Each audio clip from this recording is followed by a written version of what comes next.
The Second Anglo-Burmese War, fought between the British Empire and the Kingdom of Burma from 1852 to 1853, played a pivotal role in shaping the colonial landscape of Southeast Asia, driven by geopolitical ambitions, economic interests, and clashes over territorial control. The war resulted in the British annexation of Lower Burma. This article delves into the Second Anglo-Burmese War, exploring its causes, key events, and the far-reaching consequences it had on the region. Historical background: the Kingdom of Burma, under the Konbaung dynasty, had maintained its independence and territorial integrity for centuries. However, the British Empire, expanding its influence in Southeast Asia, viewed Burma as a valuable addition to its colonial possessions due to its strategic location, natural resources, and potential for trade. Tensions between the two powers had been simmering for some time before erupting into armed conflict. Causes of the war: several factors contributed to the outbreak of the Second Anglo-Burmese War. British commercial interests sought to secure access to the rich resources of Lower Burma, including teak, precious metals,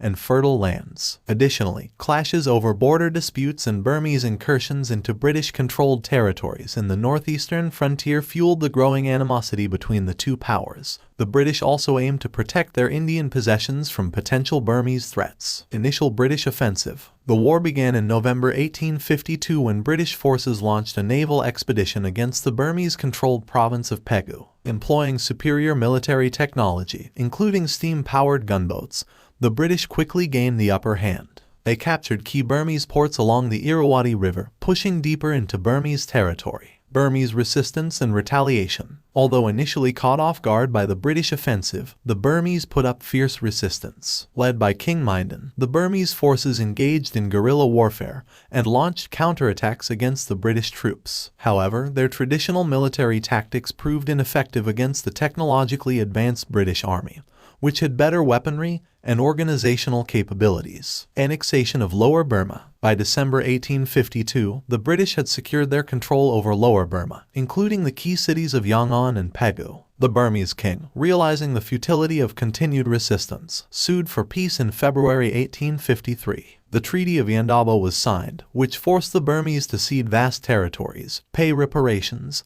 and grant commercial concessions to the British. Consequences and legacy: the Second Anglo-Burmese War had far-reaching consequences for both Burma and British India. The British presence in Burma allowed them to consolidate their control over the Indian subcontinent, establishing a strategic foothold in Southeast Asia. The annexation of Lower Burma opened up new trade routes and opportunities for British merchants, stimulating economic growth. However, the war also led to the erosion of Burmese sovereignty and the imposition of British colonial rule, which brought significant political, social, and cultural changes to the region. Implications for Southeast Asia: the Second Anglo-Burmese War marked a turning point in the history of Southeast Asia. The British victory and subsequent colonization of Burma set a precedent for their expansionist ambitions in the region. It heightened tensions between European colonial powers, particularly Britain and France, as they vied for influence over Southeast Asian territories. The war also had a profound impact on the Burmese people, who experienced a loss of autonomy and cultural transformation under British rule.